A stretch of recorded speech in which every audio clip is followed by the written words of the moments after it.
MPP in Carleton. Thanks very much, Speaker. My question is to the Premier. You admitted cancelling the Oakville gas plant was a political decision. You told this Assembly that the cost, the final price tag, would be $40 million.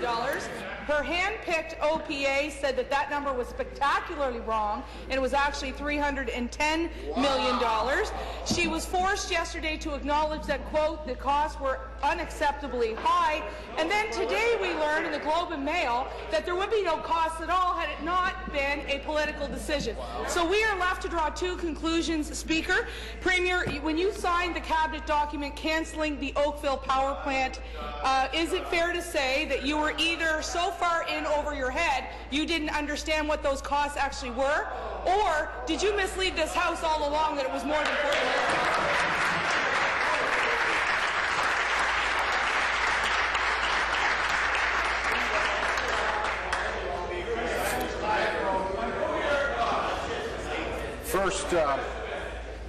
First, I'm standing, your mic's not on, so when I finish, then you can stand. The member will withdraw, but before she stands, I'm going to tell everybody I sense there's a trend coming, and if it's going to happen, I'm going to pass questions. Speaker, back to the Premier. Withdrawing. She's not going to answer. Okay. Now it's time for an answer.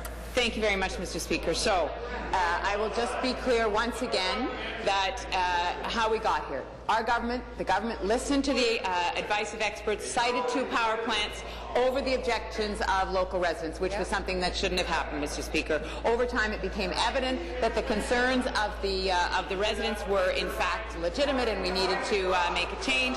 The government listened to those concerns, cancelled the power plants for relocation elsewhere. Everyone agreed, the PCs agreed, the NDP agreed, Mr. Speaker. The estimates of the cost varied, but, Mr. Speaker, all of them, and I've said this, were unacceptably high, that money should not have been spent in that way.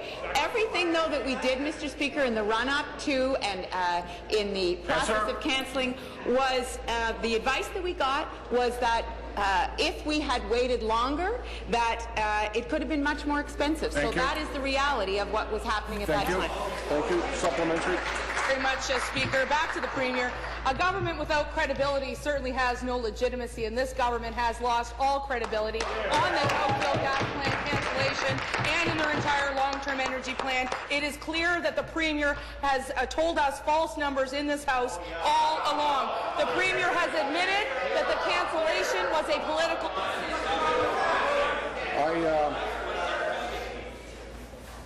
Stop the clock.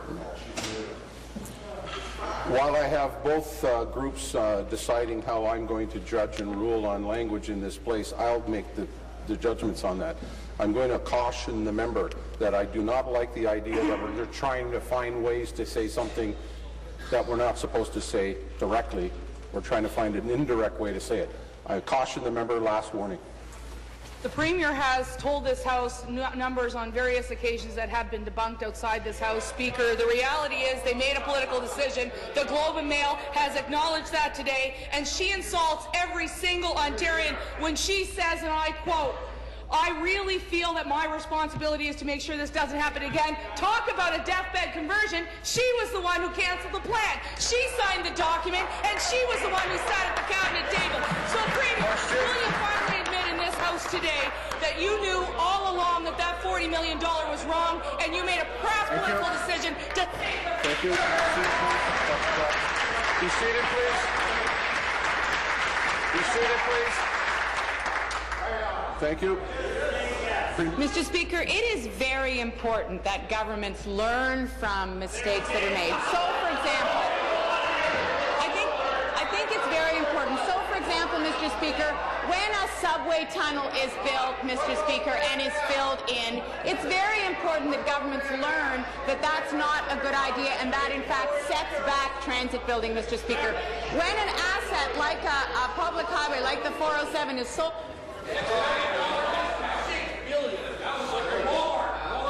Just as I was attempting to bring attention to the opposition for its loud, boisterous voices, I will do so with the government benches in the name of the Minister of Rural Ontario and the Attorney General, along with those on the other side who are doing the same.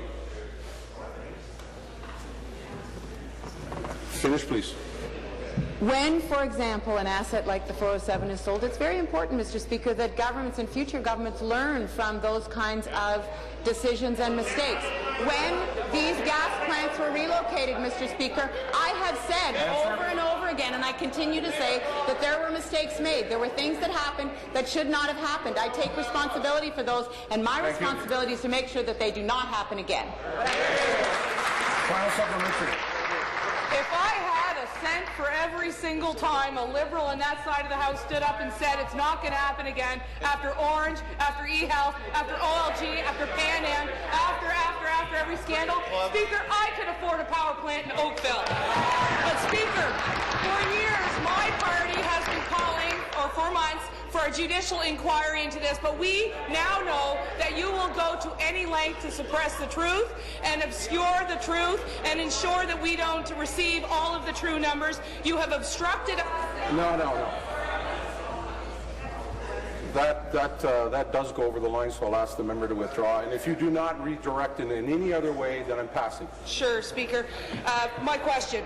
Withdrawn.